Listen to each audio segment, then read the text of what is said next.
آج کا جو وظیفہ ہے وہ ہے خاص کر ان بچوں کے لیے جو کہ بچے تعلیم حاصل کرتے ہیں، جو کہ بچے پڑھتے ہیں، سکول پڑھتے ہیں یا مدرسہ پڑھتے ہیں، تو ان کے لیے یہ وظیفہ خاص ہے۔ تو ناظرین، وظیفہ بہت ہی اہم وظیفہ ہے جو کہ آپ لوگوں کو میں بتا رہا ہوں، اور یہ میرا وظیفہ آزمائش شدہ ہے۔ یہ نہیں کہ کتابوں سے دیکھ کر میں نے بتا دیا یا کسی سنی سنائی بات، کیونکہ الحمدللہ میرا اس کام میں بہت عرصہ گزر چکا ہے۔ میں لوگوں کو وظائف بتاتا ہوں اور آزمائش شدہ یہ وظیفہ ہے، تو آپ بھی آزمائیں ایک بار انشاءاللہ، دعاؤں میں یاد رکھیں گے۔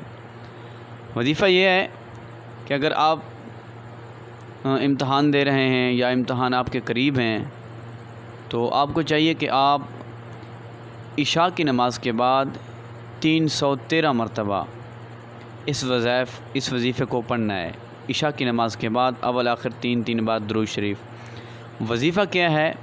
وظیفہ یہ ہے، یا مالک القدوس، یا مالک القدوس۔ یہ وظیفہ 313 مرتبہ آپ نے پڑھنا ہے، اول آخر درود شریف پڑھنا ہے جب کہ آپ کے امتحان قریب ہوں، تو انشاءاللہ آپ دعاؤں میں یاد رکھیں گے، کیونکہ وظائف میں تاثیر ہوتی ہے، وظائف میں ایک طاقت ہوتی ہے جو کہ اللہ کی طرف سے مدد ملتی ہے، جب کہ اللہ کی طرف سے انسان کو مدد ملتی ہے۔ جب انسان وظائف کرتا ہے تو اللہ تعالیٰ کوئی نہ کوئی سبب بناتا ہے جس سے انسان کامیاب ہو جاتا ہے۔